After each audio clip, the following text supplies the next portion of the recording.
बिस्मिल्लाहिर्रहमानिर्रहीम, अस्सलाम वालेकुम वरहमतुल्लाहि वबरकातुहू। नाज़रीन, मेरा नाम हकीम और डॉक्टर काजी फ़ज़ल सिद्दीकी और मैं BSc DHMS और FTJ पंजाब हूँ और नॉलेज शेयरिंग प्रोग्राम के तहत अपने यूट्यूब चैनल से आपकी खिदमत में हाज़िर खिदमत हूँ। उम्मीद है मेरी वीडियोस देखते होंगे और इस्तिफ़ादा हासिल करते होंगे। आज का मौज़ू नाज़रीन आपके लिए है और आपके बच्चों के लिए, वैसे ज़्यादा आपके लिए। जवानी से कबल अवाइल उम्री और बच्चों की सेहत, ये हमारा आज का मौज़ू है। पहले कभी हुक्मा हज़रात का ख्याल था कि अवाइल उम्री 12 साल से लेकर 16 साल के दरमियान की उम्र को कहते हैं, लेकिन मेरा ख्याल है कि ये मोबाइल और इंटरनेट ने पैमाने तब्दील कर दिए हैं। मेरे ज़ाती ख्याल के मुताबिक अब अवाइल उम्री जो है वो 7 साल से शुरू हो जाती है, जो 16 साल तक रहती है। इसके बाद जवानी का दौर शुरू हो जाता है। तो आइए आज के मौजू की तरफ, अवाइल उम्री और बच्चों की सेहत। माँ बाप को चाहिए कि वो इस उम्र में यानी 7-8 साल से लेकर 16 साल तक की उम्र के बच्चे और बच्चियों पर कड़ी नज़र रखें और इनकी सेहत का हर तरीक़ा से ख्याल रखें। सबसे बेहतर तरीका बच्चों को इस उम्र से गुजारने का यही है कि बच्चों को दीन की तरफ राग़िब किया जाए। कुरान मजीद, बातर्जमा और दीगर अच्छी इस्लामी किताबें उन्हें पढ़ने के लिए मुहैया की जाए। अगर वह नमाज़ पढ़ते हैं और इस बात पर इनका पक्का ईमान है कि वह जहाँ भी हैं और जो कुछ भी है अल्लाह जल्ल जलालहू उन्हें देख रहे हैं, दिन हो या रात हो, खुदावंद करीम की वो निगाह में है। अगर ये उनके जहन में चीज़ बैठ जाए तो कोई वजह नहीं कि वो किसी गलत राह पर गमज़ान होंगे। इसके लिए माँ बाप को थोड़ी मेहनत तो करनी पड़ेगी। उन्हें बार बार बताना पड़ेगा कि ऐसे ना करो, देखो अल्लाह ताला देख रहे हैं, वो नाराज़ हो जाएंगे। तो आप यकीन करें कि आपके बच्चों की ज़िंदगी जो है वो संवर जाएगी। और ये तो आपको पता ही है कि नेक औलाद माँ बाप के लिए सदका जारिया होती है।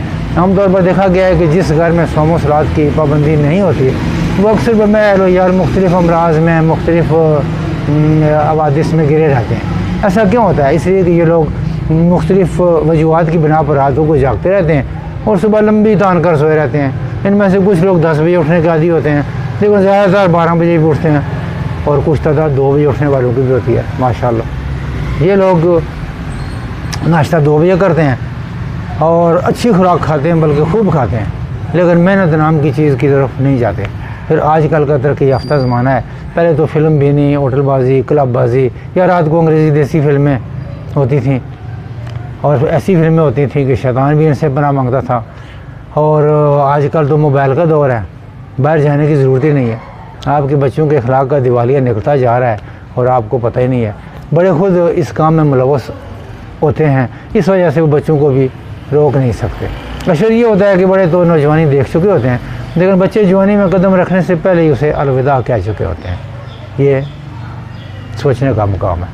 लिहाजा बड़ों को चाहिए कि अपनी ज़िंदगी को बच्चों के लिए नमूना के तौर पर पेश करें और उन्हें भी जवानी का लुत्फ़ उठाने के लिए ज़िंदा रहने दें। ये बात रोज़े रोशन की तरह यहाँ है कि जो लोग अपने दीन की तरफ राग़िब रहते हैं और दीन पर कायम रहते हैं, नबी सल्लल्लाहु अलैहि वसल्लम की ग़ुलामी में रहकर इनके तरीक़ा ज़िंदगी को अपनाते हैं और इनकी ज़िंदगी बड़े सुकून से गुजरती है और दुनिया और आखिरत दोनों में कामयाब रहते हैं। और जिन लोगों ने अपने दीन की परवाह किए बगैर शैतान की पैरवी करना शुरू कर दी, इनकी ना दुनिया अच्छी होती है और ना आखिरत। और फरमाया कि इस तरह के याफ्ता दौर में इंसान की उम्र कम होती जा रही है और इंसानी उम्र का औसत बहुत कम हो गया है। गैर मुमालिक के तरक्की याफ्ता लोग मौत पर फतह पाने के ख्वाब देख रहे हैं, जबकि हमारी तभी उम्र जो थी वो भी दिन ब दिन कम होती जा रही है। अगर इंसान आज भी अपनी ज़िंदगी को इस्लाम के सांचे में डाल ले और नबी सल्लल्लाहु अलैहि वसल्लम के तरीक़ों पर ज़िंदगी गुजारे तो वो अब भी तवील उम्र पा सकता है। इस्लाम हमें सबसे पहले कम खाने और कम सोने की तलकीन करता है। अगर हम सिर्फ एक इस असूल पर ही अमल करें तो नतीजा बहुत अच्छा मिल सकता है। 5 वक्त नमाज़ पढ़ने, कुरान करीम का मुताला करने, 5 वक्त मसवाक करने के लामहदूद फ़ायदे हैं। ये नहीं कि आप खुद नमाज़ पढ़ें और मुतमिन हो जाएँ, बच्चों को भी नमाज की तलकीन करें और अगर प्यार से ना माने तो सख्ती करें।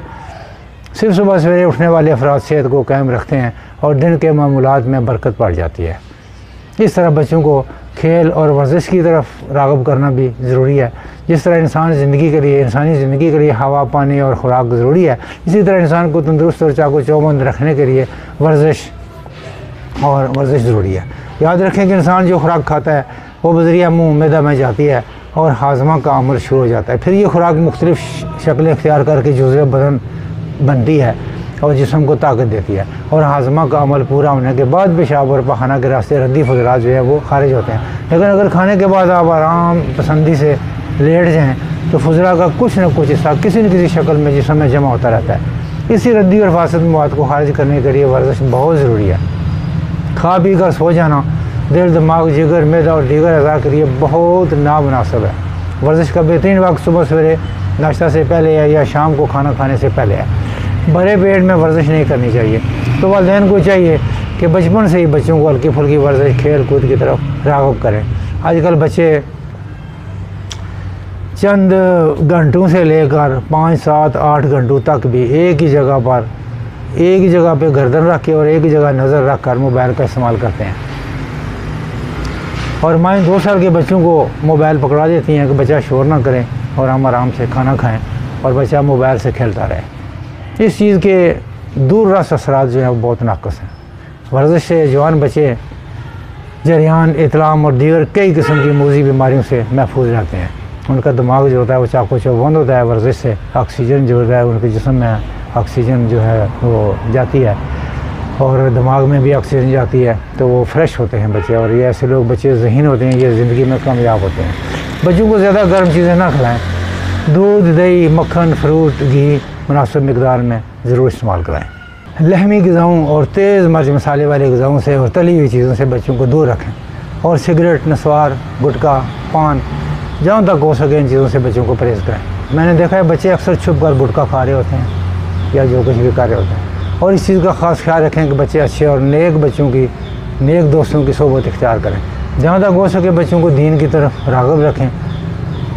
मसलन सुबह कुरान मजीद बाद तर्जुमा पढ़ें या पढ़ाएँ, सुबह वाक वर्जिश करें, स्कूल जाएँ, स्कूल से आने के बाद खाना खाकर आराम करें थोड़ा सा, उसके बाद फिर ट्यूशन या दीनी सिलेबस ज़रूर पढ़वाएँ। कोशिश करें कि बच्चे मशगूल रहें और मोबाइल के इस्तेमाल में इस तरह कमी आएगी तो उन बच्चों की सेहत आइंदा फ्यूचर उनका ठीक रहेगा। यकीन करें कि अगर आपके बच्चे 6-7 साल से लेकर 16 साल तक की उम्र का ज़माना अच्छी गाइडलाइन और तौर तरीक़ों से गुजार सके तो वो दीन दुनिया में कामयाब इंसान बनेंगे और दीन दुनिया दोनों में कामयाब होंगे। यानी सिर्फ दुनियावी कामयाबी भी कोई मायने नहीं रखती जब तक दीन और दुनिया दोनों को साथ लेकर ना चला जाए।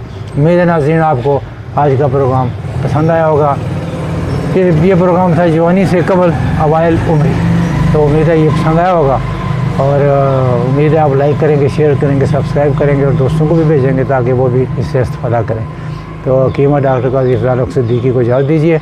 अल्लाह ताला आपको और आपके बच्चों को हर दुखदार बीमारी और परेशानी से महफूज रखे और बेहयाई से महफूज रखे। तो काजी इफ़ज़ाल हक सिद्दीकी को इजाज़त दीजिए। अल्लाह हाफ़िज़। पाकिस्तान ज़िंदाबाद।